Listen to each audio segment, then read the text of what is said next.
तर सौरव ओडी. तर ODIमध्ये पण इंग्लिश फलंदाज काही जास्त टिकले नाही. भारताने टिकूच दिलं नाही यार. सीन असा होता की यार इंग्लंडने म्हटलं की पहिले आम्हाला फलंदाज करत्या, तर त्यांनी फलंदाजी निवडली आणि ज्या प्रकारे त्यांनी म्हटलं ते फलंदाजी निवडली, पण त्याच प्रकारे फलंदाजी पण केली होती बेन डकेट आणि फिल सॉल्टनी. काही सॉल्ट आला गरज म्हणत होता. जर सॉल्ट इथं रन झालं नसताना तर यार इंग्लंड त्या 300च्या पार जात होता. तशी बॅटिंग लगडतच नव्हती, कारण की डकेट आणि सॉल्ट ज्या प्रकारे होतं, कारण की तुम्ही 6 ओव्हरामध्ये 50 रन ठोकता. तर विचार करा ODI फॉर्मॅटमध्ये पॉवर प्लेमध्ये तुम्ही एवढं चांगलं प्रदर्शन करता, तर ते टीम तुम्हाला अपेक्षित नसते की 248 रनावर ढेर होईल.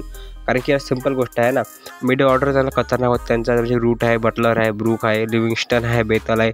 तर या प्रकारे त्यांचा बॅटिंग ऑर्डर होता. वाटलं नव्हतं की यार असं होईल म्हणून, बट त्यामध्ये यार हर्षित राणाने काही डेब्यू केला.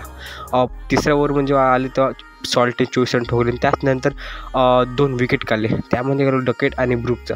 तर हे गेम चेंजर पॉईंट आहे. बट त्यामध्ये गेम चेंजर हे होतं का भाई, जड्डूबाईच्या स्पीडला कोणी खेळलं नाही. भाई जडेजाने इंटरनॅशनल क्रिकेटमध्ये 600 विकेट केले. खूप अभिनंदन जड्डूबाईले.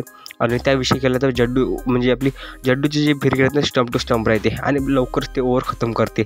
तर रवींद्र जडेजाचा जे सीन होता ना, तो सिम्पल होता. यार तुम्ही जर जडेजासमोर खेळत असाल तर थोडा दिमागाचा खेळ लागते ना यार. म्हणजे बटलर भाई, ब्रूक भाई, बटलरला अक्षर आउट केलं, ब्रूकला हर्षित राणाने. बट जो रूटची जी विकेट होती LBWची ती खूप खतरनाक होती. आणि जी रिव्ह्यू आहे ना भारताची, रिव्ह्यू फिल्डिंग हे सब भारताची ना टॉप दिसली. आणि त्याच प्रकारे भारताने जो पहिला सामना जिंकला. पण त्यामध्ये आपण असं म्हणू शकत नाही, कारण की त्यामध्ये आपल्याला एक थोडंसं भेटलं होतं की विराट कोहली या सामन्यामध्ये खेळत नव्हता.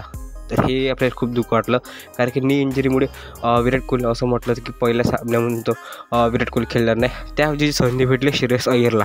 तर बाई श्रेयस अय्यर मोकळी दाखवली, कारण की जेव्हा भारत चेस करायला खूप मोठं लक्षण होता. बट त्यामध्ये कसं ओपनर दोन्ही गेले होते, जयस्वाल आणि रोहित शर्मा. रोहित शर्माचा फॉर्म अजून डाऊन आहे, थोडा चालला नाही. त्यानंतर श्रेयस अय्यरची जी पूर्ण जिम्मेदारी होती पण त्यांनी ती बखूबी दाखवली. येऊन थोडा डिफेन्स खेळला आणि त्यानंतर अटॅकिंग पारी खेळली. 32 बॉलमध्ये तुम्ही 59 रन धावा बनवता. तर खूप आहे, कारण की यार ODI फॉर्मॅट आहे. ODI फॉर्मॅट म्हणजे अशी जी इनिंग खेळताना यार ते खूप येते, कारण की यार अशी जी इनिंग तुम्हाला तेव्हाच खेळायला भेटते जेव्हा तुम्ही प्रेशरमध्ये नसता. आणि श्रेयस अय्यर बिलकुल प्रेशरमध्ये होता. बट त्यामध्ये चांगली प्रदर्शन केलं असं तो आहे शुभमन गिलने, कारण की यार वाईस कॅप्टनचा प्रेशर होता.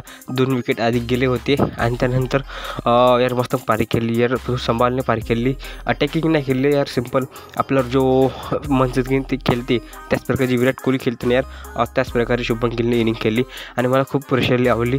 त्यांचा शतक होत होता पण काही विषय नाही, कारण की पांड्याहून एक 6 मारला. त्यानंतर थोडं त्यांनी घबराट झाली यार. हे तर काही गेम म्हणला विषय नाही आहे, बट काही विषय नाही आहे शुभमन गिलचा. आणि त्यानंतर एक मोठे अक्षर पटेल भाई बापू आहे ना, जी 2024च्या जे T20 फायनलमध्ये अशी इनिंग खेळली होती, तशी त्याने 2000 आत्ता खेळली चांगली. आणि चॅम्पियन्स ट्रॉफीमध्ये बापू चांगला करणार आहे आणि संपूर्ण भारत खेळणार आहे. तर असा विषय होता. भारताने 4 विकेटने हे मॅच जिंकला. आपला व्हिडिओ आवडला सबस्क्राईब करून ठेवा. तर भेटूया पुढच्या व्हिडिओमध्ये. धन्यवाद.